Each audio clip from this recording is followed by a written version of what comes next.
I've done the malaria eradication project, and it fits in with the life science class that I teach.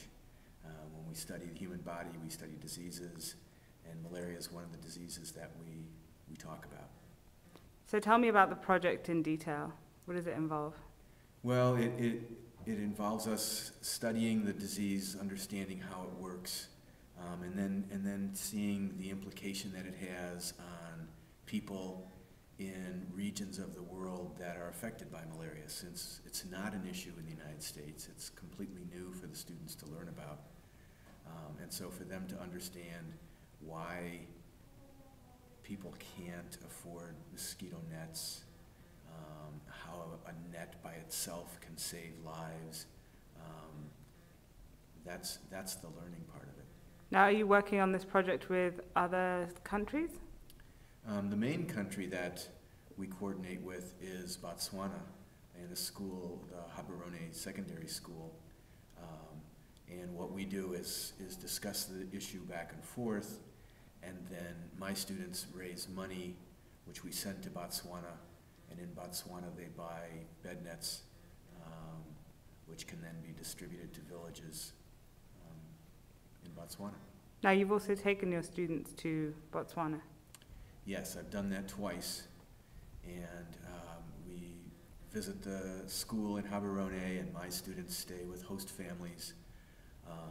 The kids get together for a day and have a workshop where they learn more about the issue in that country, and then we go to a village, and in the village a couple of students from Habarone pair up with a couple of students from Alexander Dawson, take nets and go house to house, distributing the nets, but also, and maybe more importantly, educating the people on the causes and the ways to prevent malaria. So you see a project going from your basic unit to them doing active fundraising to then taking the project and having a final exhibit of what they've been doing the whole year, in the sense that they get to present and show other people how to use the mosquito nets. Yes, it's pretty powerful. And one of the things that's so wonderful about it is that it's showing students that are 13 and 14 years old that they can make an impact on a global issue. The pictures that are brought back are then shown to students in the school who helped raise money, and they get a sense that their money went to helping save the lives of children in these villages directly, with no money sent anywhere else.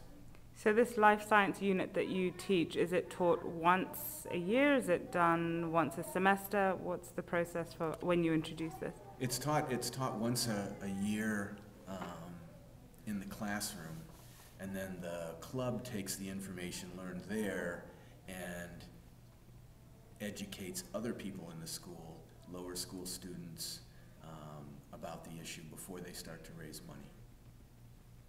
So what advice do you have for a US teacher who's trying to get started with the process of doing a collaborative project based on the experiences that you've had?